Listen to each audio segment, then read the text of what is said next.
The power went out 20 minutes ago. First thing you do is look out the window, let out a relieved sigh, and smile a little. Yep, the power's gone for everyone, not just you. The whole city basically got unplugged. Well, at first, it's honestly kind of nice. No work, nobody texting, nobody calling. You're just chilling with candles like it's some cozy apocalypse aesthetic. And that's exactly when the dangerous stuff starts. Because the most dangerous room during a blackout is probably not the one you think. After a while, you decide to at least go use the bathroom.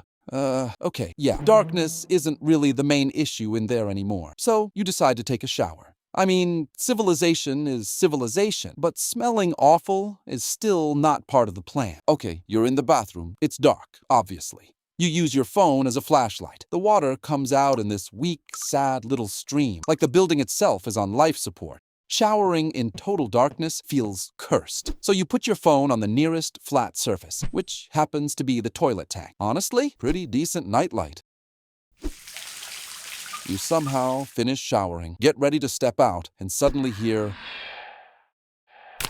Your phone drops directly into the toilet. You instantly dive for it, slip on the wet floor, and end up absolutely not where you planned to be. Now you're laying on the floor, trying to figure out, was that the sound of the tile cracking or your spine? And yeah, this kind of stuff happens all the time during blackouts. The second the lights go out, household injuries go crazy. People fall, burn themselves, smack into things, cut themselves. One little power outage, and suddenly humanity starts losing a fight against its own apartment. Because humans in the dark are not apex predators. We're just expensive monkeys with iPhones. But the bathroom still isn't the worst room.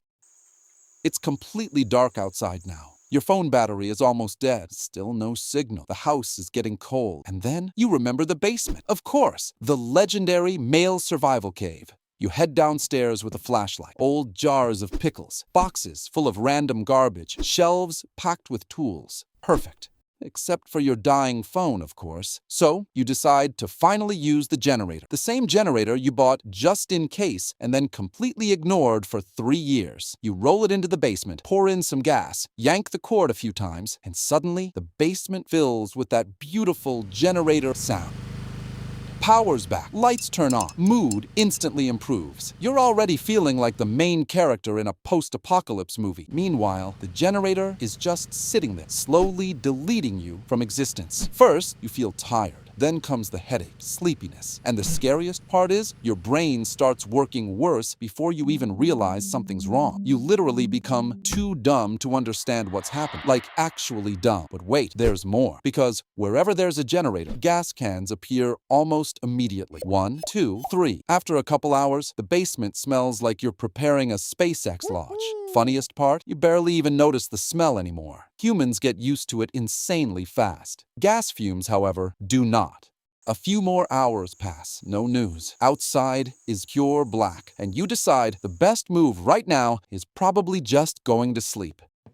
You close the bedroom door, get under the blanket. Silence. Too much silence. Without electricity, the house sounds completely different. Every tiny creak sounds loud. Wind smacks branches against the windows. Something downstairs randomly bumps or knocks. And now you're laying there in complete darkness, trying to figure out, is the house just cooling down? Or is someone casually walking around your first floor? You listen carefully. Silence. Then another sound. And the worst part? Checking is terrifying. Because normally there's always light between you and the darkness. But not now. Now, if you want to check a weird noise, you actually have to walk directly into the darkness with a phone at 3%. Like a horror game with no save button. You slowly walk out into the hallway, shine your flashlight around, and see absolutely nothing. Heart attack canceled. But that's the real blackout problem. Humans are really bad at handling complete darkness and silence, especially at night.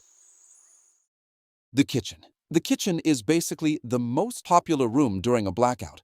It has almost everything you need to survive, food and water. At the same time, it's also the most dangerous room, the true final boss of blackouts. Candles, gas, boiling water, knives, spoiled food, open fire, all packed into one room. At first, everything seems fine. You light a candle. Try cooking food before it goes bad. Open the fridge every 5 minutes, like electricity might magically respawn inside.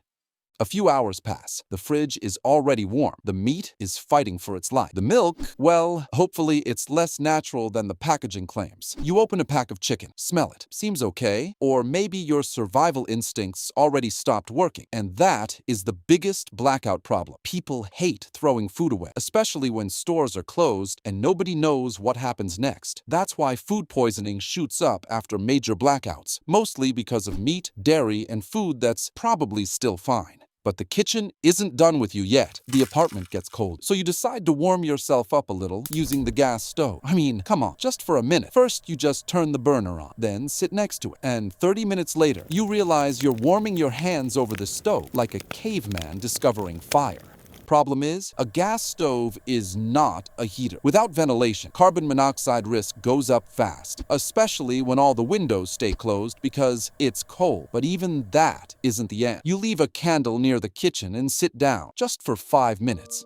Blink, blink again, then suddenly wake up from the smell of smoke because the candle already tipped over onto some napkins. And now your kitchen is slowly turning into hell. And that's why the kitchen is the most dangerous place during a blackout, because it tries to kill you in literally every possible way at once. Fire, gas, carbon monoxide, burns, cuts in the dark, spoiled food.